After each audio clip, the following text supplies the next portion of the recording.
எங்கள் சொந்தம் பார்த்தாலே சொர்க்கம் சொத்தி போகுமே. எங்கள் வீட்டில் பூத்தாலே பூவின் நாயுள் கூடுமே.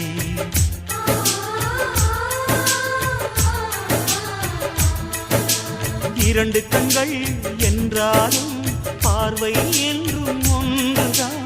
உருவத்திலே தனித்தனிதான், உள்ளம் என்றும் ஒன்றுதான். ஒரு சேவல்தான் நடை காத்தது, இந்த அதிசயம் பாருங்கள், கண்ணனை வாழ்த்துங்கள்.